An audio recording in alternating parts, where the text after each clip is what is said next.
Sea Story and San Diego. Good morning, Mike. Having breakfast alone? Yes, Georgie. I'm meeting the captain outside later. Can you join me? Thank you. I have some time before meeting with our accountant. I hope everything is going well for you here?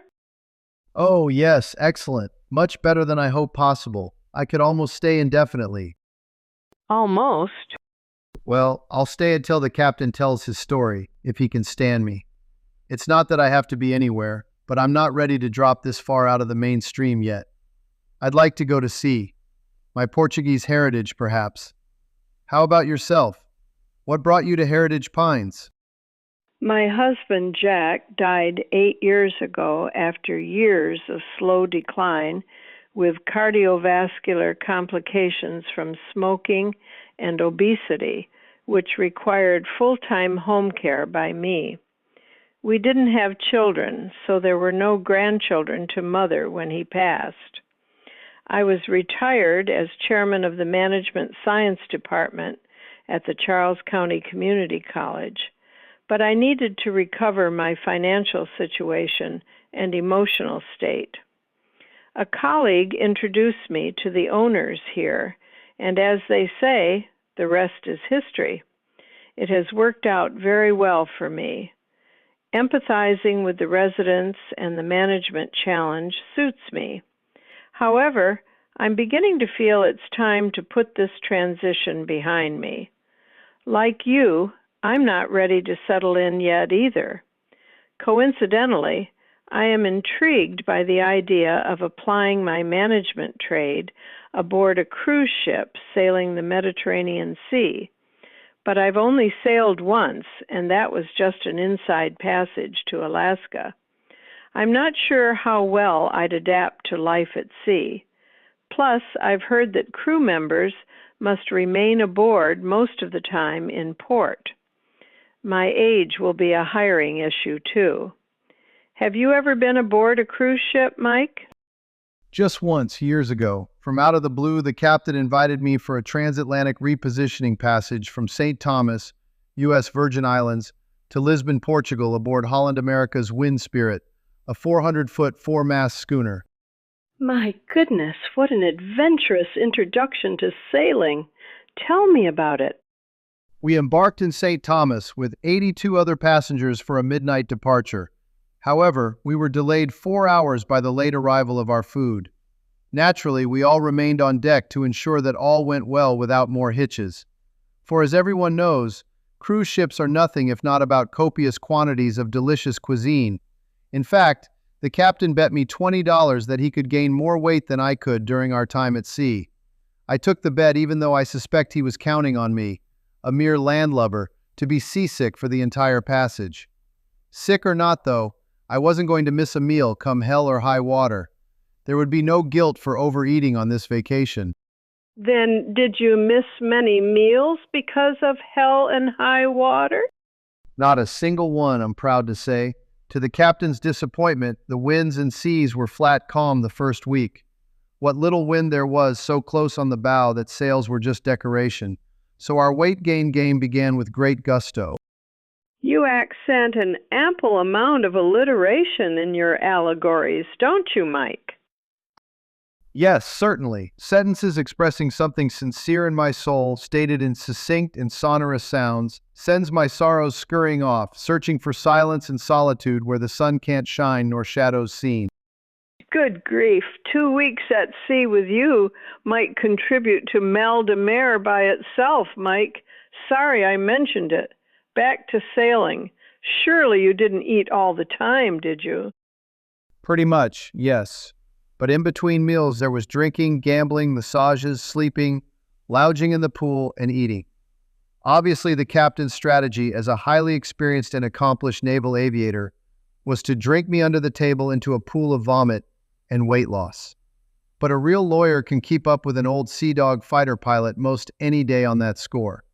Of course, the captain also insisted on constantly reminding me that we were at sea. We spent hours, at all times of the day and night, on the bridge and walking the decks as he expounded his knowledge of the sea and the stories of his 2 double-handed Atlantic crossings aboard his sloop Wings. I take it you weren't impressed? Not much. Remember, this was my first and only quality time with him. I had some respect and empathy, but mostly I regarded him as an old man, though he was younger than I am now. Resentment, perhaps? I don't think so. Probably no more than my kids have for me. I didn't dwell on it. It goes with the territory of being a father regardless of presence. Would you agree? I couldn't say. I was an only child raised by my mother after my father was shot down in Vietnam. Therefore, I ever after pictured him as a hero, perfect in all ways. I suppose it's easier for girls than boys to be raised by their mothers. But back to wind spirit, without the alliteration, please. Yes, spoil sport. Oops. Well, I was the youngest guest aboard and the only first-timer at sea. More than 40 of them had made this repositioning cruise before. For a few, it was an annual event. I wasn't bored by any means, but after a week of flat seas, I was beginning to believe that sailing was not such a daring adventure after all. However, I got a much better taste of it the second week as the winds rose to a full gale, with over 40-knot winds shrieking through the rigging. The sails earned their keep, crashing wind spirit through 20-foot waves, constantly dousing all decks and us with salt spray the rest of the way to Lisbon. So were you able to keep down all the galley fare? Yes, in spite of the captain's best efforts at exposing me to the weather above decks, we never missed a course or a chef's demonstration. Wasn't there a good deal of deck motion to upset things? Not as bad as you'd think. Pitching motion was moderated by the 400-foot wind spirit's hull, while wind in the sails steadied rolling motion. Plus, like most conventional cruise ships, Wind Spirit had gyro-controlled stabilizers below the waterline. Nevertheless, there were a few exciting moments. As the captain explained, the size of waves depends on the wind velocity, the length of time it is blown, and the distance it is blown across the water, called fetch. In addition, changes in wind velocity and direction over time results in waves traveling in different directions and speeds, so that waves will periodically pile up on each other. You may have observed surfers waiting for the big ones. Sometimes this produces giant freak waves large enough to sink ships. The Pride of Baltimore, the city's replica of an 18th century Baltimore clipper, sailing in the Caribbean on a relatively calm night in the 80s, was suddenly capsized and sunk by a single giant wave. Pride of Baltimore went down so fast that only those crew members sleeping on deck survived to tell the tale. Heavens, how tragically terrifying! Icebergs, reefs, hurricanes, explosions, fires, the Bermuda Triangle, terrorists, pirates, and freak waves. Going to sea doesn't seem so romantic. Maybe I should rethink my cruise ship ambition. Did you encounter freak waves? We were just finishing the main course at dinner when we were suddenly struck by a huge wave which put Wind Spirit on her beam ends, as they say. Every piece of china, silverware, and glassware was swept from the tables along with the food. Most of us also careened across the dining room in our chairs, and there was an incredibly loud crashing of pots, pans, dishes, and glasses in the galley. Once the ship steadied up again and we realized we weren't capsizing, the galley crew led us all in a raucous cheer. Young Indonesians, who are a perfect combination of cheerful spirits and dedicated professionalism under the leadership of Dutch officers, make perfect crew members. Barely missing a beat, they cleared away the debris and served dessert, coffee, and after-dinner drinks. Well, you certainly earned your old salt title on that voyage, didn't you? Hardly. It takes more than 2 weeks at sea to make that claim. I'd call it Freshman Old Salt 101. It was a perfect introductory course. Much better than Daly Island or port hopping in the Med, Alaska, or the Caribbean, I think. Next stop, Lisbon? Yes, there could not be a more dramatic contrast of ports of call than St. Thomas and the ancient capital city Lisbon.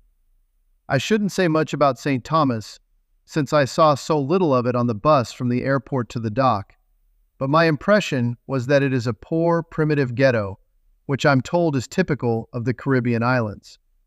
On the other hand, my lasting impression is that Lisbon is the most beautiful city I ever visited. Holland America booked us into the most luxurious five-star hotel in the city for 3 days. We must have walked at least 20 miles, but we saw all the historic sites, parks, museums, restaurants, shops, and bars into the wee hours. A notable restaurant featured a half dozen of Portugal's finest fado singers performing their melancholy blues traditional music, characteristic of the Portuguese happy-to-be-sad stereotype. Although there were only 3 days, I left with a deeper pride and understanding of my Portuguese heritage, which is distinctly different from my Hispanic side. Didn't that adventure accomplish a lot to seal a bond with the captain? Not as much as I hoped. I can't explain why. Mostly over his later disputes with my wife, communications between us soured. We finally stopped trying. Men, why do you so often act like little boys, picking fights that way? What a shame. Anger is so destructive. Yes, true, but that applies to women as well, doesn't it? I suppose so, but by comparison, women are less unforgiving. But no less painfully destructive at times. Touché, Michael. Too bad, considering all the blessings we have, to actually choose to make ourselves and others unhappy. I hate to end on that note, but I see the accountant has arrived, so I must go. Okay, I hope we can resume on a more positive plane soon. At least you're prepared to deal with a bean counter now. Mike found the captain at his spot at the end of the yellow brick sidewalk, asleep in his wheelchair, covered by his plaid blanket, just as he had been the first time Mike saw him here. Sneaking up on me again, are you, Mike? Of course not. You were expecting me. I was last time, too, you'll recall. You were flying then, but thought you were only dreaming. True, so now I'm burdened me with the reality of it. Is that a curse? Don't know, might be. It sure keeps me awake nights now. Well, let's hope you don't sleep all the way through flying again, right? I suppose. I had never considered the possible impractical consequences. Life was a lot simpler when levitation was just a romantic dream. Flying airplanes was a romantic dream for you throughout childhood as well, and there were consequential realities to deal with when you finally achieved it. Did the realities of aviation dull your dreams? Definitely not, Mike. Not even the realities of people shooting at me. But you must admit that the consequences of levitation could be far more difficult to deal with than getting shot at. Not necessarily. We just have to keep it to ourselves and stay out of sight. Easy to say, but not that simple. There are eyes and ears everywhere. Just imagine where the temptations to explore the envelope, as it were, might lead me. Higher, faster, and farther, you mean? Exactly. Who could resist? I would surely be discovered. Then what? What's the worst they could do? Crucify you? You're 94 years old. Have you suddenly developed a fear of risks? No wonder you are an attorney. Too bad you had the makings of a fighter pilot. That I could be a comedian just like my dad, couldn't I? Might be an improvement.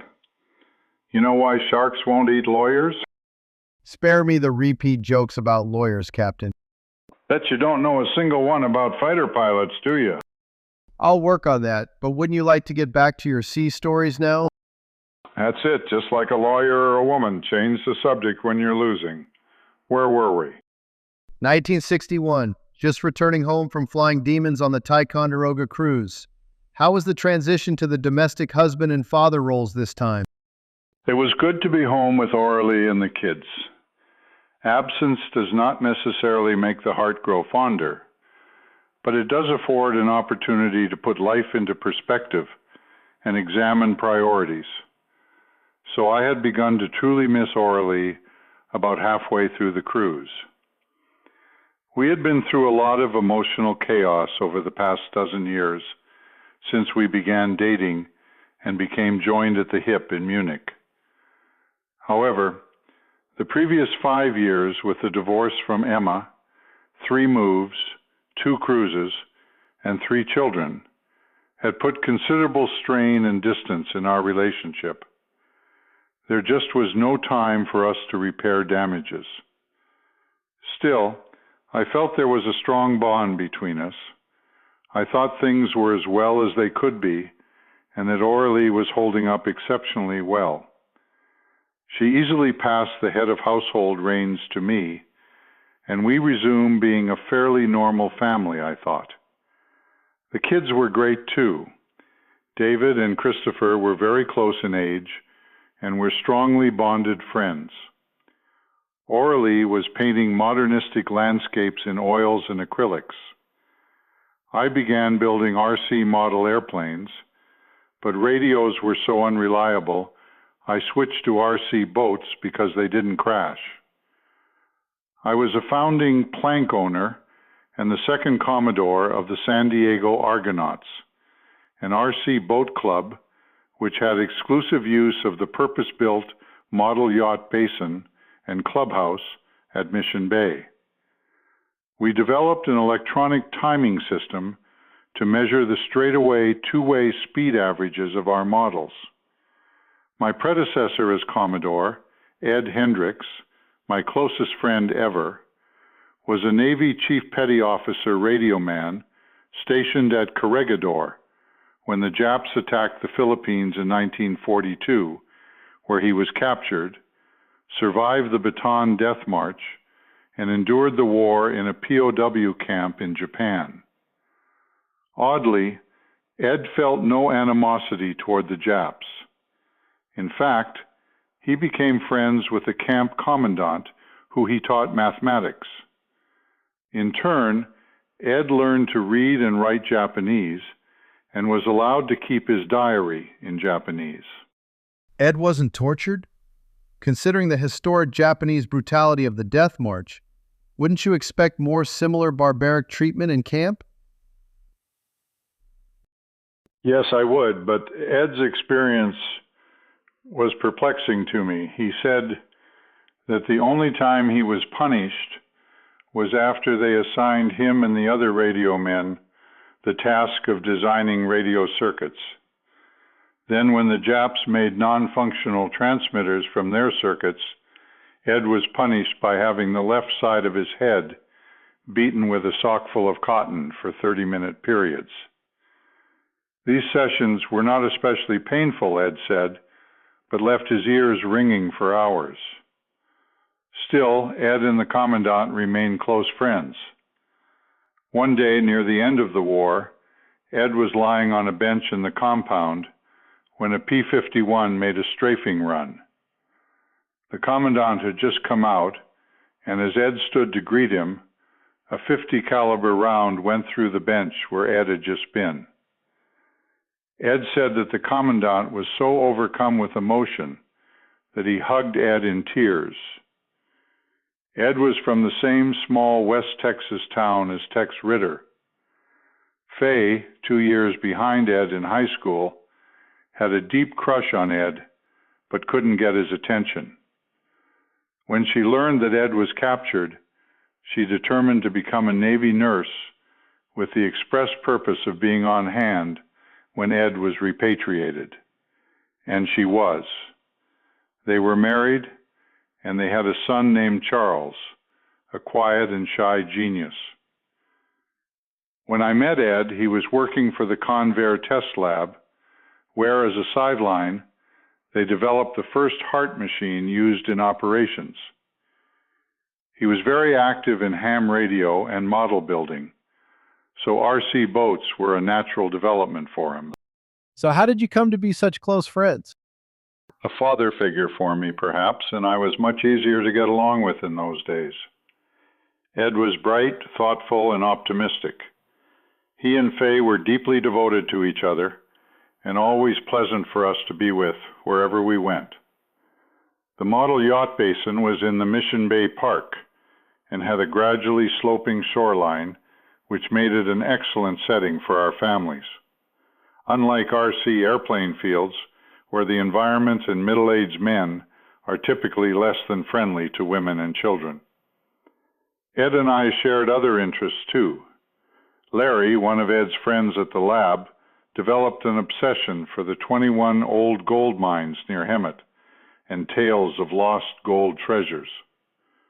Larry bought a mineral and ore detector and honed his treasure hunting skills by having his wife bury silverware in his backyard. At last he was ready to sally forth to find his fortune. With Larry's friend and son in his Army surplus command car with giant aircraft tires, plus Ed, Charles, and I tagging along in Ed's Jeep, we set out to find the lost gold, treasures of Sierra Hemet. Our lack of map homework was apparent when we arrived at Hemet before daybreak and had to awaken folks in their trailer home for directions. Just as well we did, because otherwise we never would have found the road behind the town landfill. With Larry leading in his giant-wheeled command car in a feeding frenzy, it soon became very hairy business to negotiate the narrow, washed-out road on the side of a steep canyon with at least a 45-degree slope. It was doubtful that anyone could have survived that 2,000-foot tumble in the Rockies. Still, we pressed on until we came to the opening of a mine immediately adjacent to the road. Encouraged by a strong detector reading on the rocks at the entrance, we charged in armed with one lantern, a pick, and the detector, until we noted that the ceiling had little shoring and some of that had collapsed with debris covering the floor. At that point, Ed decided it prudent to remain behind so we could call for help on his radio if there was a cave-in. Charles and I continued behind Larry with increasing concern when we saw that there was no longer any shoring of the ceiling whatever, while Larry persisted in picking away at the walls for samples. Finally, Larry got a strong detection on the floor and frantically dug away, only to uncover the rails of the excavation hand cars. Larry's detector registered another strong reading at the end of the mine where there was no shoring at all. So when he picked away for a sample, there was just enough of a cave-in to convince me to get Charles out of there, even though Larry had the only light and we had to feel our way out in total darkness. Thankfully, we made it out and resumed our adventure down the road, sometimes with the command car tires half off the road, hundreds of feet above the bottom of the canyon. Then we spotted another mine. However, it was a steep 100 feet above us, with lots of tough sagebrush to chop through, plus it was getting very hot. The climb was at least a 30-degree grade, so it was slow going with Larry chopping away at the dry brush with his machete, declaring in heavy breaths, "Boy, no one has been up here in a long time." Then he came nose to nose with a rattlesnake about to strike. Fortunately, he had his machete raised for the next slash at a bush and was able to direct the blow to the snake. The going got much rougher as we approached the outcroppings of the mine. 2 arduous steps up, 1 slide back. Ed wisely decided to hang back with the tools. For all of Larry's repeated, "No one has been here for a long time," there was a recently marketed soft-top beer can at the mine entrance, and it went straight down. Despite our lust for gold, not even Larry was interested in going down there. Looking across the canyon, though, I saw the remains of a miner's cabin and a possible mine entrance. So we slid back down and climbed up the opposite side, thankfully without backsliding. Ed again wisely chose to stay behind with the picks and shovels. We were disappointed to find that the mine entrance went in only a few feet. Perhaps the miner buried his gold in the cabin?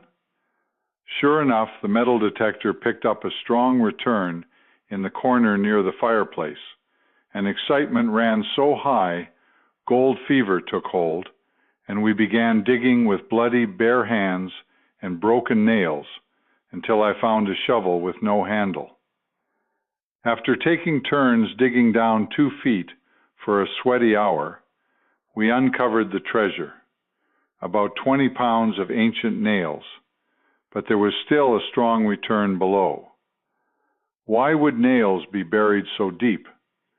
Perhaps as a decoy for the gold below? As hot, dirty, and exhausted as we were, not even gold fever could inspire us further. We agreed we had enough. We would return another day. Amazing, Captain, that you gave up when you may have been very close to the lost treasure you were seeking. How do you explain that? Speaking for myself, it has generally been more about the trip than the destination. Seeking pots of gold are not realistic motivation for satisfying lust for life. So I intrinsically favored high-risk adventure instead of a more lucrative and domestic life. I did not expect to live long enough to need much gold. I was living hand-to-mouth in the present. I thank God, Jesus, and Jean for forgiving my foibles and getting me through a most rich and rewarding life. What I cherish most now are memories which gold cannot buy, like my friendship and adventures with Ed Hendricks. Bravo, Captain. I am proud to share those memories with you, as well as new ones. But didn't any of you return to the cabin? I hope so, but not that I heard about. However, Ed and I did return to Hemet for a different adventure. The International Jeep Cavalcade, with over 450 four-wheel drive vehicles, including overseas factory teams, to trek from Hemet down the Juan Bautista de Anza National Historic Trail to the Anza-Borrego Desert State Park.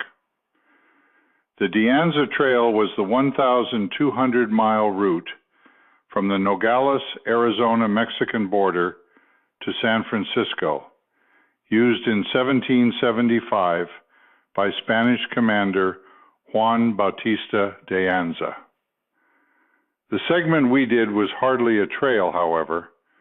It was more a washed-out gully or ravine with large boulders, which were a severe axle-busting test for the vehicles, slowing progress to a walking pace most of the way. Ed gave a running account to another ham radio operator in Alaska on his single sideband radio as we slammed our way over the rocks. Without seatbelts, we would have been thrown out the top of Ed's Jeep several times. So we were pretty banged up and sore when we arrived at the desert rendezvous. That evening, around a huge campfire, awards were made and speeches given. The main topic were arguments defending open use of the desert against environmentalists who were promoting legislation to prohibit vehicles in the desert because they were leaving tracks in the sand. Never mind that the tracks were soon erased by wind. Pretty silly stuff, but I expect that off-road vehicles are no longer allowed on the Borrego Desert, nor on the De Anza Trail. You will be speaking more of Ed, I hope. Yes, soon. What about religion during that period, Captain? I was very grateful for God's constant presence in my life, but I could not abide petty church politics and narrow dogma. However, I agreed with Orly's wish to expose our kids to gospel. Since neither of us preferred a particular Protestant denomination, we shopped around for the best minister and found a great one at a nearby Congregational church. It may be incorrect to compare one church to what little I know of the Unitarian Church, which has a reputation more for being a social, hand-holding, self-help group facility than an actual Christian church. To whatever degree that is so, I'd say from my experience that the Congregationalists are just a step away from being the same, which I believe is an attractive feature in lieu of the hellfire damnation interpretations of the Bible I suffered for years in Southern Baptist and Methodist churches. Unfortunately, however, this minister was focused on important social issues, and in ministering to people who actually needed him, rather than pander to the petty demands of his parishioners. The axe fell when his name appeared on a McCarthy communist list, and he was summarily fired without a hearing. That ended our church-going. A communist preacher seems to be an oxymoron. Indeed. In the late 50s and early 60s, the long-haired college sociology majors and other scholarly intellectuals known as beatniks, an adopted term from the Beat generation with heroes like Kerouac, white sociology students from Berkeley and other universities were leading the way by bearing the segregation cross for blacks in Southern protest, sit-ins, arrests, and jail sentences. M.L. King only had to take advantage of the political opportunity to lead nonviolent protests. At the same time, there was a strong resurgence of campus interest in American traditional music. Coffee houses and folk festivals were everywhere. Southern California or Greenwich Village were the places to be. As noted before, my interest in folk music dated back to the mid-40s, so Orly and I fell right into it wholeheartedly. We practically lived in coffee houses and attended week-long folk festivals at UCLA, Berkeley, and San Diego State. Sounds like fun, Captain. What were the coffee houses like in those days? Lots of great music and performers, Mike. Actually, coffee house was a misnomer. I do not recall any of them serving anything other than dozens of varieties of tea. The best of them in San Diego was the Sign of the Sun bookstore, which converted a space the size of a living room on weekend evenings. Another one was a motel room with the furniture removed, where we sat on floor cushions. Another was a string instrument shop called the Blue Guitar, owned by a bluegrass band leader whose mandolin player, Chris Hillman, went on to be the bass player with the famous folk rock band The Byrds.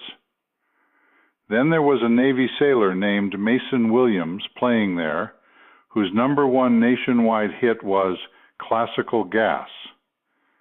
The majority were college-age kids who were amazingly accomplished musicians, but there were also many authentic and well-known old-time performers who stopped in San Diego after their Los Angeles gigs.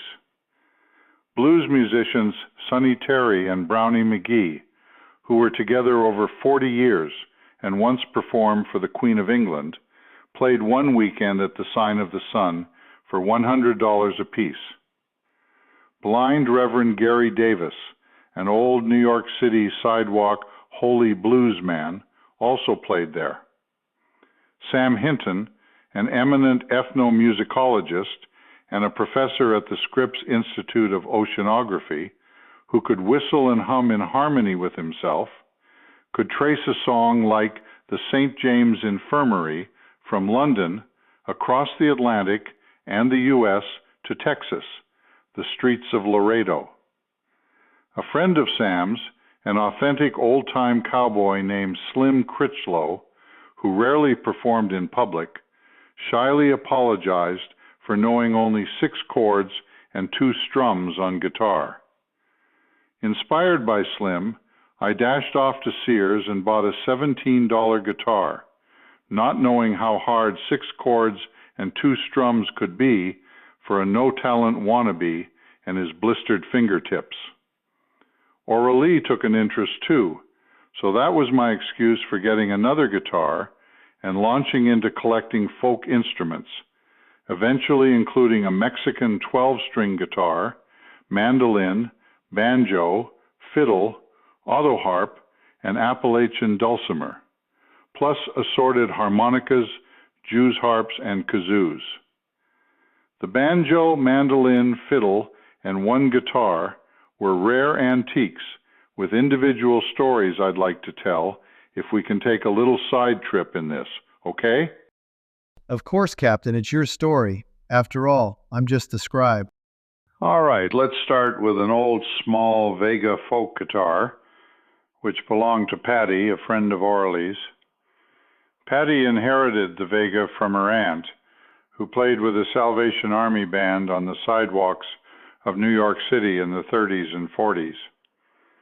Vega, mostly known for their school band instruments, achieved little popularity with their guitars, but this one was a distinctively beautiful work of art. The body sides and back were Brazilian rosewood, now nearly extinct and prohibited from use. The purfling and neck binding were ivory. Abalone and mother of pearl was used in a tree of life design in the ebony fingerboard, head, bridge, around the sound hole, and the seam on the back. The name Adele was etched in the mother of pearl at the 3rd fret, indicating that this was likely a custom-made presentation instrument. Unfortunately, the strings were so high off the fingerboard because of the warped neck that it was hardly playable. The back was slightly scratched, apparently by the aunt's uniform brass buttons. There was also a slight crack in the top seam down from the bridge. Otherwise, it was in amazingly excellent condition. I tried to convince Patty to have it repaired, but she would only agree to spend $25 on it. For that price, the blue guitar was only willing to lower the bridge slightly and cut the nut string grooves deeper, which did help a bit. Although my first impression was that the Vega's inlay put it a bit over the top in ornamentation, and that it didn't have a particularly impressive sound, I gradually warmed up to it, to the point where I was obsessively compelled to own it. But I had little hope that Patty would part with this family heirloom. Patty's response began, "Oh no," and my heart sank. Then she continued, "I couldn't take Manny's Martin," and as Chief Dan George said, my heart soared like a hawk. So, Captain, you skinned the poor girl out of her inheritance with a $117 guitar and now owned a fancy, unplayable ornament? Hold on there, partner. I first did my best to get her to fix it so she could play, and I sure didn't hold a gun to her head for the trade.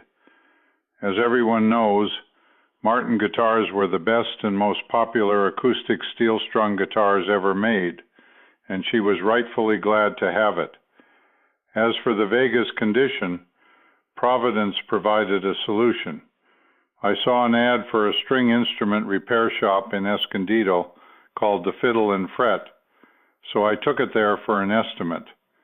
To my great surprise, the proprietor was a man named Dopira, who was one of the Dopira brothers who invented and manufactured the acoustically amplified dobro guitar in the 20s, popularly used in Hawaiian music before electrical amplification, and still widely used in bluegrass bands. Dobro is an acronym for Dopira Brothers, and this man had 40 years of acoustic guitar making behind him. What better place to bring the Vega? After examining the guitar, Dopira agreed to repair it, but said it would take him several months. No price was discussed. When I returned 3 months later to pick it up, I was in for quite a surprise. Because trying to take out the neck warp would risk the Tree of Life inlay, he had removed the neck entirely, as well as the part of the fingerboard on the top of the spruce sounding board. He reattached the neck tilted slightly down, and reattached the fingerboard piece with a slight wedge under it to align it with the rest of the fingerboard. The strings were now at the proper height, and the warp was hardly a factor. He also made a new ebony bridge with the identical inlay, filled the crack in the top with a tiny sliver of spruce, and restrung it with new silver-wound low-tension compound strings. I was all the more impressed when he played it. What a wonderfully sweet, soft, delicate sound, ideally suited to parlor finger-picking and a woman's voice. I was more surprised when Dopira offered to buy it. Bad timing for Mr. Dopira. I honestly wouldn't have taken any amount for it, so it didn't occur to me to ask what he'd pay. Then he floored me by saying that this was the most beautiful example of an American folk guitar that he had ever seen, a national treasure. Many years later, another music shop owner estimated its value at over $10,000. Well, that's quite an Antiques Roadshow tale, Captain. Now what? The guitar is repaired, but it's far too rare to wear out playing or risk ever taking it out of the house. Weren't you back to having an ornament to hang on the wall? To a degree, that's true, and pretty much what I did, though I did play it a fair amount when the inspiration moved me. I soon replaced the Martin with a D18 Dreadnought, the most popular of all Martin designs. Do you still have the Vega? Yes, but sadly there's more to the story, which I'll get to much further down the line. Now for the mandolin story. My very good friend Ed Fitch, a fellow aviator I'll have much more to say about in later chapters, had a 1916 Gibson F2 mandolin, which he inherited from the family's Italian landlord, who played it and sang for him as a child.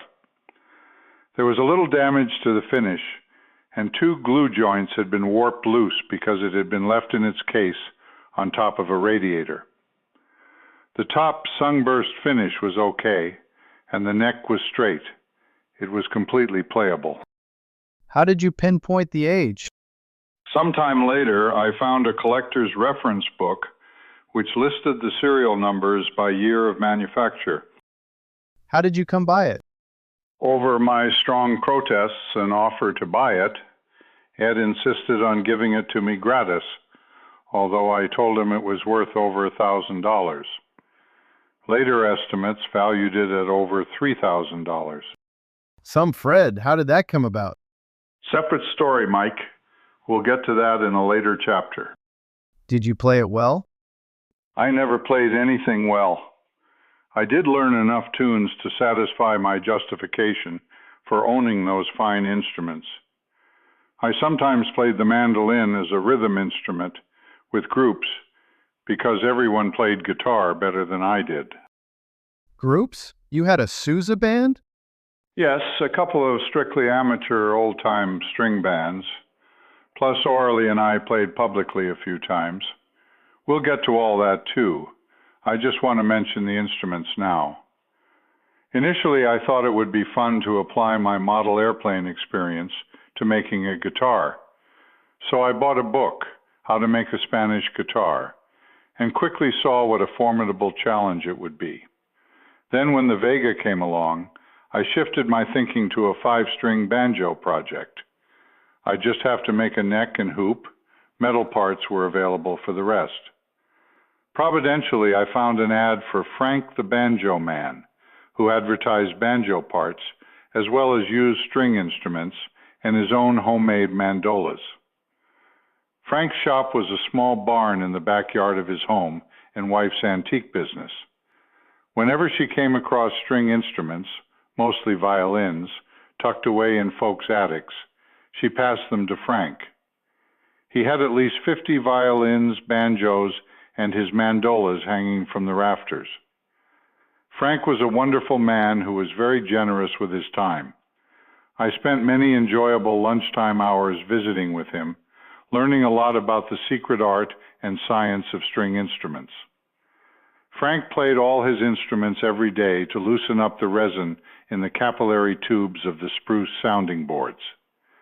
He said each were acoustic chambers which resonate the string's vibrations, and that is why close-grained Alaska Sitka spruce is favored for all string instrument sounding boards.